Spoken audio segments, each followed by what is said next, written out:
Today I'm going to be talking about my crocheted Disneybound outfit for my trip to Disney last month. And just to be clear, this is not going to be like a full-fledged tutorial. I'm not good at teaching crochet at all. Also, I'm just getting started on learning how to read patterns and follow tutorials and stuff. So yeah, unfortunately this is not going to be a tutorial video. But if you do end up picking things up from this video and using it and whatever, more power to you. This trip was planned for about a year and I knew 100% that I wanted to do a Disneybound. I love Disneybounding. I don't care what character you do, but if you show up to Disney, you gotta have a cool outfit. I just love when people do that because it just brings more magic to Disney and you just have a lot more fun at Disney. So I knew that for this trip I wanted to Disneybound it too. But I had also really gotten back into crocheting again, so I wanted to see if I can crochet an outfit. And for Disneybound, the options are pretty much endless. You can do your favorite character, your favorite princess. If you're in a group of people, you can go as a group of princesses, you can go as a villains, you can go as animal sidekicks. You can do literally anything you want. I swear in everything, you could probably figure out how to do the wardrobe from Beauty and the Beast. I swear in everything. The options are endless. So I just needed a character that was going to be simple, easy, a character that I loved. So the obvious choice is Cheshire Cat. I've loved Cheshire Cat and Alice in Wonderland since I was a little kid. I also knew at this point that Cheshire Cat was probably going to be my best bet because this was in April.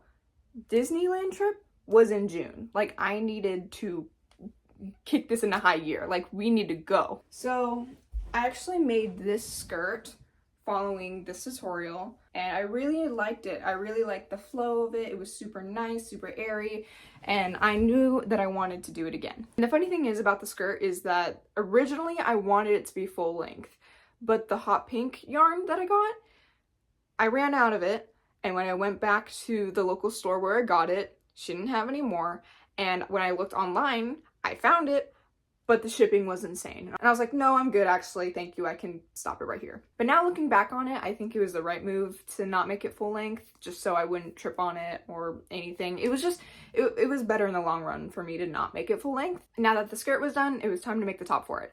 I knew that I didn't want a full length top or anything because it's Disney, it's Southern California, it's gonna be hot as heck. I don't want a crazy top or more layers and whatever. So I followed this person's tutorial. I know it's a little different because this tutorial has a mermaid or fishnet kind of style pattern and mine doesn't. Mine actually follows more with the skirt tutorial, but in terms of length of the arms, neckline, and whatever, it follows more of the mermaidy kind of pattern thing. I just didn't want mermaid scale. It's honestly not that big of a difference, but I'm still terrible at explaining it, so yeah, another reason why this is not a tutorial. And now it's time to talk about the ears, and which I'm actually going to break out and talk about because there's no good explanation for how I managed to get these, because these are wonky and weird, and they look fine in pictures, but up close they look weird. When they were done, I'm like, cool, great, I can go now. It was just, it's crazy. The first thing that I did, I picked out my headband. Now, I prefer headbands with the little prongs and stuff like that because I need this to stay on my head. I have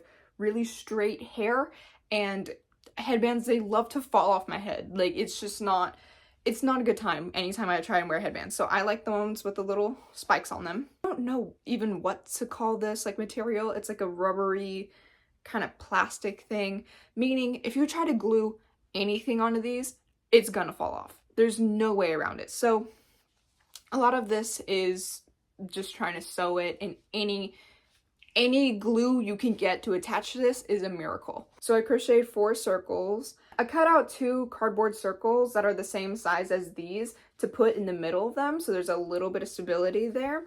And then I stuffed one side, added the cardboard cutout, stuffed some more, and then I sewed along the edges. You can actually kind of see it a little bit right there. And now it's time to make your bow. For me, these are all separate pieces. You can crochet a strip and literally just tie it into a bow if you want to, but I wanted mine to kind of lay a little bit flatter, and I didn't want any of the 2 pieces to stick out. I didn't want that. I just wanted the main piece.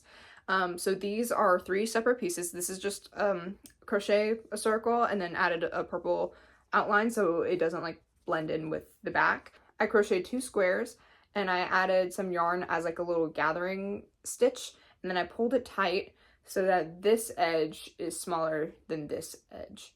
I added some purple detailing in there, and this is where it's really, really messy. I don't know what happened in my brain that was like, yeah, this is not enough, this is not secure enough, this is not whatever.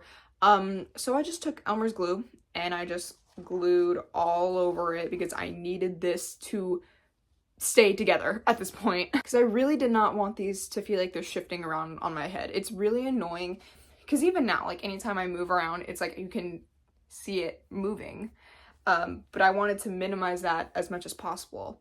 So I just tried to glue it on and hope for the best. And then because the back was super ugly, I crocheted a little strip right here and just sewed it along this edge and then glue it some more. Now to actually attach your ears to the headband, this is what it looks like. I didn't want to use the same yarn as this because it's just super thick and puffy, and I wanted this to lay flat on my head as much as possible. So I just got the same color, purple, but in acrylic yarn. Just poked it in, wrapped it around, and then just pulled it over tightly, and then just kept sewing it on all the way around. And it's hard to see. Let me see if I can find it for you. There's a little piece of cardboard in there, like in there. You can paint it if you want to hide it better. But in my case, I didn't really need to. Just so the ear can lay flat on the headband. Then you take your yarn and just sew it along, just poke it through, wrap it around tightly, just keep going until it lays as flat as you need it to be. And then once I sewed both things on, I drowned it in Elmer's glue. And does the glue do much? I don't know. It made me feel better though.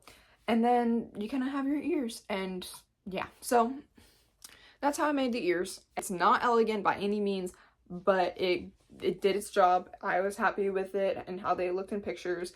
It's fine to me. The trip was so much fun. I had an absolute best, like, it was so magical, but because it was Pride Night, it had that like extra layer of awesomeness and creativity, and it was so much fun, and I'm so grateful. I would 100% go there for Pride again. I feel like people who go to Disneyland, they usually have like a thing that they do or they prefer to do or whatever, whether it's food, rides, character interactions, finding new places, whatever.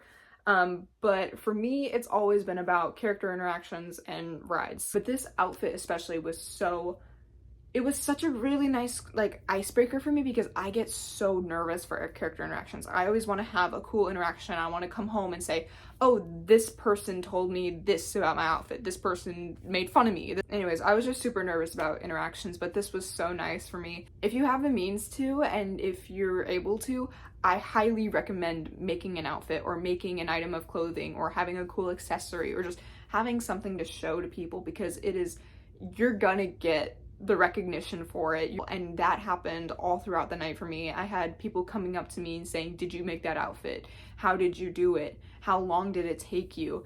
The first character interaction I had, and I wish I had this on recording, but I didn't, but I was talking to Pluto, and Pluto immediately knew that I was Cheshire Cat. He was like taking his ears and like pretending that he couldn't see me. It was so cute, and he just like hugged me so tight, and it was just so playful, and it was so much fun.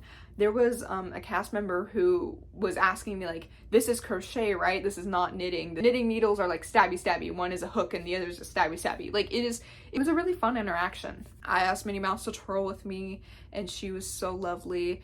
Mickey did like this like little motion with it, like crochet, and I was like, yes, it's crochet, I made it myself. And he pointed at my ears and he like touched them for a second. That was super nice. Something that you do with Disneybound is like you try and meet the character that you're Disneybounding as, so you can, you know, get the cute picture together.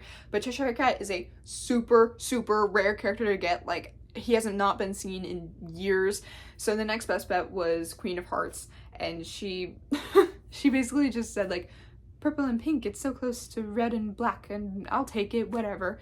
And she was a lot of fun to talk to. The evil queen like told me to come with her, and we walked through a little bit. She told me I was radiating regalness. Perhaps you are radiating regal.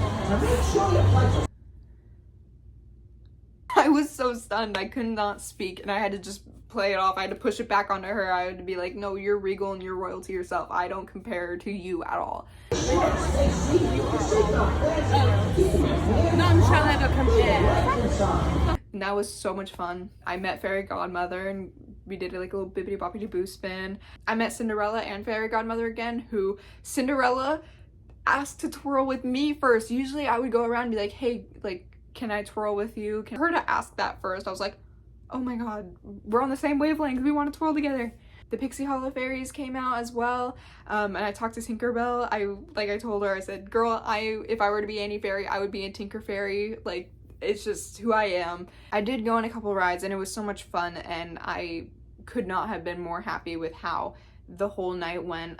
It was just such a good time and I could not recommend it more. Like, genuinely, if you have the means, if you can do it yourself, if you want to do it yourself, I promise it's possible. I was literally walking by with somebody who was like on a live stream, and apparently somebody in the chat was like, what's that girl's outfit? And the guy came up to me and was like, hey, do you mind being my live stream? Some people are asking about your outfit. Can you show it off really quick? It was just super validating to see that my time was well spent and the money that it took to get the yarn and whatever, it was all worth it. And then of course you get your cute pictures and your videos and whatever. So yeah, that was my Disney trip. I wasn't planning on making a video that was like from start to finish making the outfit, vlogging at Disney. I wasn't focused on any of that. I just wanted to live in the moment, and then afterwards I was like, yeah, this is a pretty cool experience. I should probably make a video about it. Every single tutorial that I've talked about in this video and anything that I looked up to help me make this project, that will be listed in the description box below. I'm not here to pretend like I made any patterns or did anything like that. That is not what this is.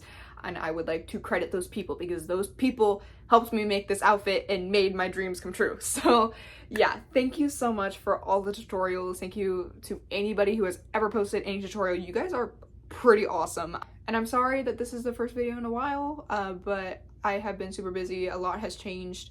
I cannot promise consistency anymore, no matter how hard I've tried to just remain consistent, because I want to make videos that are entertaining and cool and whatever, but I also don't want to post literally slop, because there's a lot of slop on YouTube right now. I genuinely feel like we're in a weird era of YouTube that's like, it's just weird. So if you've stuck around for this long, thank you so much. I really, really appreciate it. If you want to see more from me, I will be posting at some point. Thank you for watching this video. I will see you next time.